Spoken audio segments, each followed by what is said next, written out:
¿cuáles consideras tú que fueron los tres pilares comunicacionales del discurso de la campaña del presidente, del actual presidente Mauricio Macri, y de pronto alguna similitud que tú pudieras establecer con el discurso del candidato del movimiento Creo, Guillermo Lasso?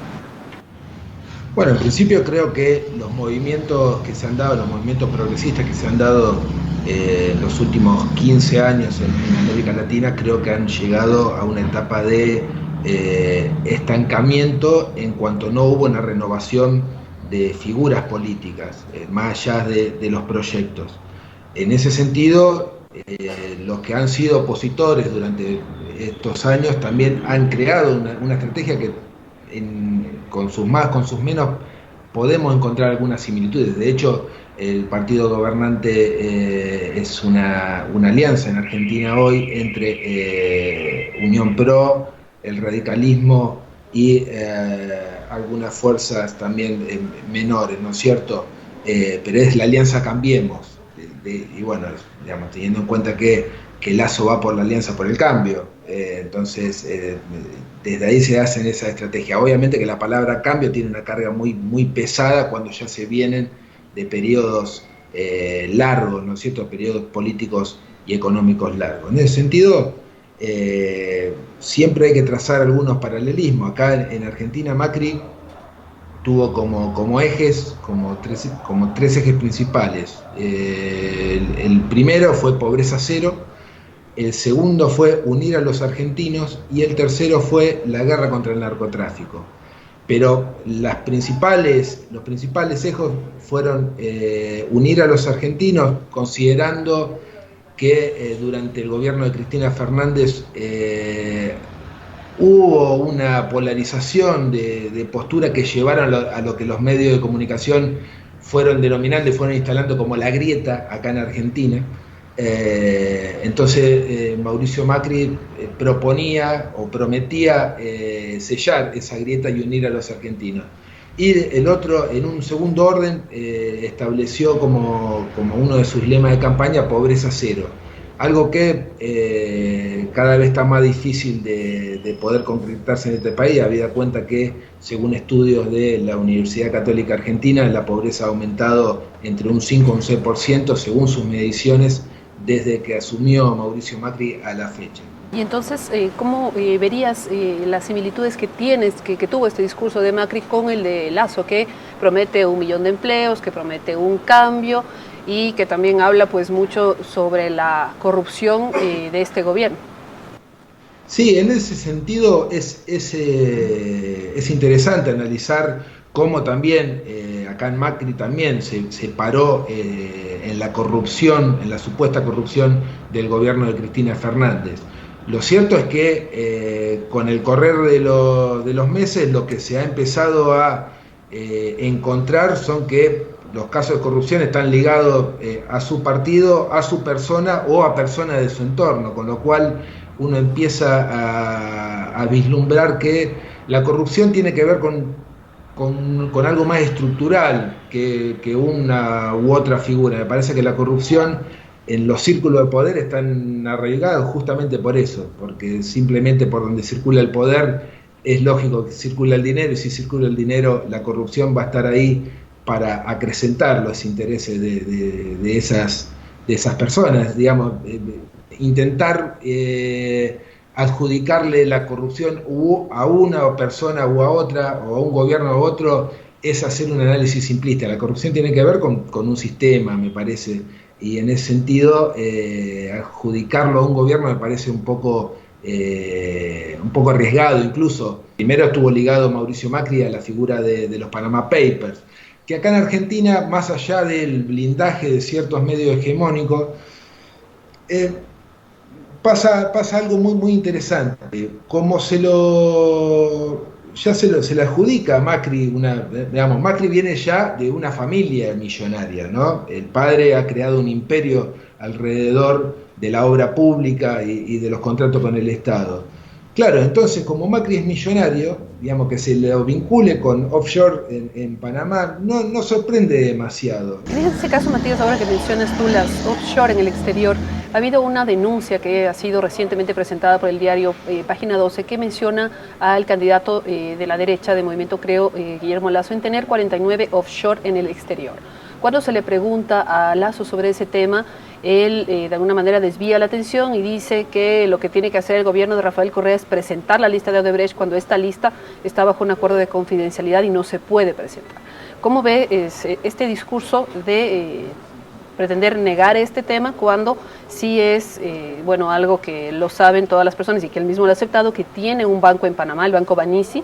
Sin embargo, de las 49 empresas, él dice no tener participación. Vuelvo a lo mismo, me parece arriesgado que una persona como Guillermo Lasso esté teniendo como tema de campaña a la corrupción, digamos, porque más allá de que se lo puede vincular, como pasó en el caso de Macri, que era la corrupción del ámbito privado y no público, pero en última instancia ambos se necesitan recíprocamente. El tema Odebrecht acá en Argentina también tuvo salpicado el presidente Mauricio Macri, teniendo en cuenta que se denunció que el actual jefe de inteligencia de la Agencia Federal de Inteligencia Argentina, Gustavo Arribas, íntimo amigo de Mauricio Macri, y que no se lo conoce con mayores conocimientos de inteligencia, sino que él viene del lado del fútbol, él viene como representante de fútbol,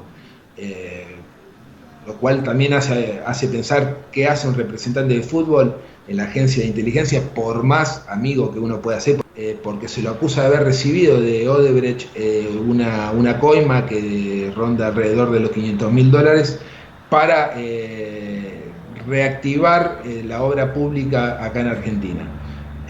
Obviamente eso está tratándose en instancias judiciales, y si bien Mauricio Macri no tiene que ver directamente, estamos hablando de una persona de su círculo íntimo, con lo cual estamos hablando que el caso Odebrecht salpica y empieza a destapar ollas, no solamente en Brasil, sino en Latinoamérica. Este manejo del discurso que tuvo Mauricio Macri contra el gobierno, con el tema de la corrupción y demás, ¿se pudo comprobar algo finalmente después? Porque en la campaña de Mauricio Macri se hablaba mucho de ese tema y a la final se abrieron muchas causas contra algunos exfuncionarios, entre ellos la expresidenta Cristina Fernández. ¿Se logró comprobar algo de estas denuncias? No solamente no se ha llegado a comprobar, sino que justamente en el día de ayer la Auditoría General de la Nación ha comunicado que no hay pruebas para iniciar juicios a la presidenta por temas de financiamiento o de administración de recursos, con lo cual un dato que atenta seriamente contra esa arista que tiene el gobierno de Macri de estar señalando al gobierno kirchnerista, incluso lo ha dicho como uno de los más corruptos de la historia. Sin embargo, en los hechos no ha tenido, ni de parte de la justicia, que no ha todavía, más allá de los procesamientos que tiene la expresidenta Cristina Fernández, no ha podido iniciar un juicio donde realmente tenga posibilidades de demostrar que hubo corrupción deliberada de parte de la presidenta Cristina Fernández y de parte de su gabinete, que también han sido procesados. Siempre es fácil también lanzar denuncias de corrupción, porque la política ya está vista como un ámbito corrupto, con lo cual, más allá de los asideros que tenga la denuncia, como es verosímil, suele tener cierta caja de resonancia en la población, ¿no? ¿Consideras algunos aspectos del discurso de Mauricio Macri? Por ejemplo, él decía no va a hacer ningún ajuste, después hizo un ajuste, y ahora algunas personas plantean acá en Ecuador si es que es coherente lo que dice Guillermo Lasso. Teniendo capitales en el exterior, muchos capitales, dice que va a crear 1 millón de empleos en el Ecuador. Sí, bueno, alguna vez el expresidente Menem, que gobernó durante 10 años en la década del 90, en un acto de sincericidio dijo que si él hubiese dicho lo que iba a hacer, no lo votaba nadie. En ese sentido, las promesas de campañas tienden a alejarse de lo que realmente sucede. no hay una correspondencia entre el patrimonio individual y lo que pueda llegar a ser. Uno, más allá del dinero que tenga Lazo, no creo que la filantropía sea su fuerte y no creo que dedique su fortuna a crear puestos de trabajo. En todo caso, si los creara, sería para su beneficio. Y en ese caso, también habría que ver cómo respondería el mercado en consecuencia. Pero más allá de eso, vuelvo a lo mismo. Cuando se es oposición es fácil prometer, porque en última instancia, sobre todo viniendo de procesos largos, de sociopolíticos largos, es fácil prometer porque, claro, no tiene nada para perder en ese sentido. En Argentina lo que está sucediendo es claramente un ajuste monetario, habida cuenta que durante los últimos años en Argentina ha habido una inflación alta y el gobierno de Mauricio Macri entiende que la manera de bajar la inflación es eliminando los pesos del mercado, digamos, de la circulación.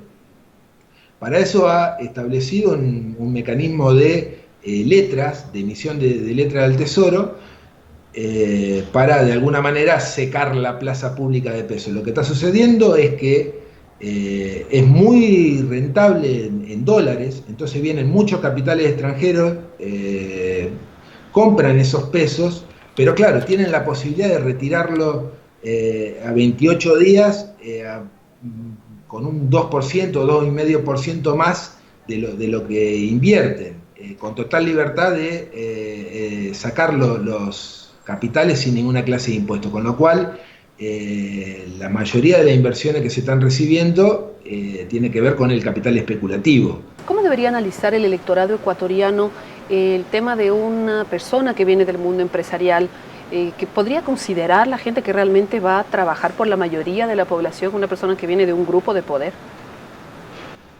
Sí, mira, se han generado varios mitos alrededor de la figura de los empresarios, de los millonarios, ¿no? Acá en Argentina se dice, o se decía, porque ahora está un poco en duda, que Mauricio Macri, por ser millonario, no necesitaba robar. Entonces, lo que iba a generar era un gobierno de gente que más o menos, digamos, venía de la misma condición y como no necesitaban robar, iban a hacer un gobierno transparente de gestión y administración de recursos públicos. En la práctica eso no sucede, porque lo que uno se tiene que preguntar es qué hay detrás de la fortuna de cada una de las personas. Muchas gracias, Matías, agradecemos mucho tu tiempo, tu amabilidad. Matías Dota es consultor, especialista en comunicación política. Muchas gracias. No, muchas gracias a ustedes y hasta cualquier momento.